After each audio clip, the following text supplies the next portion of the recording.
Donald Trump has ordered another 2,000 National Guard troops, along with 700 Marines, to head to Los Angeles as protests enter their fifth day. The president vowing those demonstrating against immigration arrests would be hit harder than ever.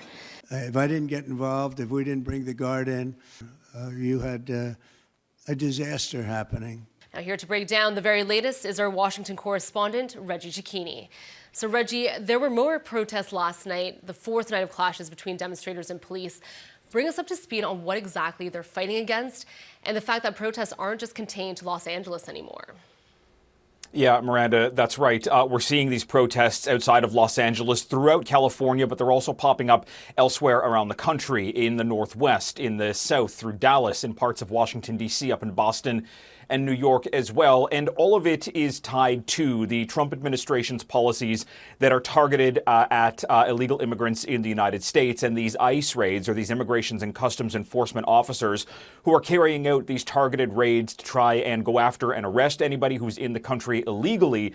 The administration says that they are doing this to try and go after those who pose a threat to national security, those who have a criminal background and a history of criminal activity, but it's generally unclear who all is being swept up in these raids, and that's where part of this anger is on the streets in Los Angeles, in that the policies that are coming out of the Trump administration aren't providing due process. They may be going beyond the bounds of what the policy is actually intended to do, and that is why you are seeing day after day here of outrage, with the concern here that the big protests we're seeing in Los Angeles could ultimately spill outwards across the U.S. Well, Reggie, historically, when there are protests like these, some like to say that outside agitators are to blame. And in this case, police in Los Angeles are actually using this term to describe some of the demonstrators. So what can you tell us about these allegations of agitators and what that means? Yeah, and look, we had the President of the United States yesterday on the South Lawn of the White House calling them professional agitators, calling them insurrectionists, calling them, quote, very bad people. And the Los Angeles Police Department chief actually made a point of saying that some of these people are professional protesters. They're kind of anarchists who are out there to try and create confrontation with police. And what that does is take the spotlight off of the people who are actually protesting peacefully and turns it into more of a spectacle, because these are the people who oftentimes go out and they'll live stream the burning of vehicles, and that's something that then gets the eye of the administration and then forces the administration's hand, as we've seen over the last few days. This is not an isolated incident. We've seen these allegations of professional protesters pop up around the United States, including back during the civil unrest riots in 2020. The question here is going to be, what is the proportional force ultimately going to be to deal with these protesters, oftentimes smaller in nature compared to the bigger peaceful protests that go on, but the damage that's caused is part of what the damage being done is in the eyes of some of these protesters. All right, and Reggie, it's no secret that President Trump and California Governor Gavin Newsom have never really seen eye to eye.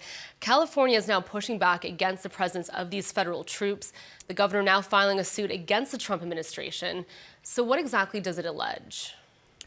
Well, so the suit alleges a number of things. Number one, that the president is out of his kind of purview of the allowance of having the National Guard federalized. The National Guard in California is typically under control of the state's governor. That would be Gavin Newsom right now, and he would be the one charged with bringing them out if there is some kind of need for them. Typically, we see the National Guard brought out after a natural disaster in trying to help kind of secure an area. Donald Trump federalizing the National Guard, at least in the eyes of California, is unconstitutional because there's a fear here, number one, that it violates the 10th Amendment, which is what gives states their own rights, but also that it violates what's known as the Posse Comitatus Act, and that bars any kind of U.S. military from operating as police on city streets. Now, it's worth pointing out the National Guard and these hundreds of Marines that have been activated, they're being used in kind of a protective capacity right now to look after not only police, but also federal buildings.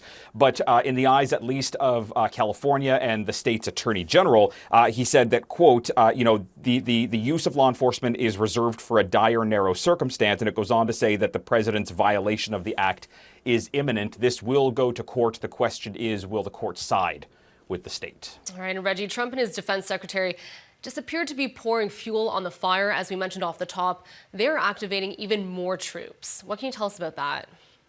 Yeah, so look, I heard a number this morning that it's in and around 4,700 National Guard troops and Marines, around 700 Marines that are being sent into the Los Angeles area, and that's actively more troops on the ground in Los Angeles than the United States actively has in Syria right now, fighting back against ISIS. And I think that is where some of the anger on the streets is coming from, in that this is an unnecessary show of force, at least in the eyes of Californians, from the White House as it tries to carry out its immigration policy. And the concern here, at least in California, is that if the United States government can federalize the National Guard to quell a protest, which is a First Amendment right of Americans, does that threat exist across the United States? And other states, other governors, other cities may find themselves under the control of the president, who simply wants to shut down people's voices who are speaking out against the policies coming from the Trump administration here. There have been some political commentators who have said that this is kind of a sign that the United States is slipping further towards an authoritarian state, given the fact that people having a right to protest is one of those foundational principles that the country was built on. All right, we'll continue to follow this story very closely. Reggie, as always, thank you so much for the update. We appreciate it. Thank you. That is our Washington correspondent, Reggie Cecchini.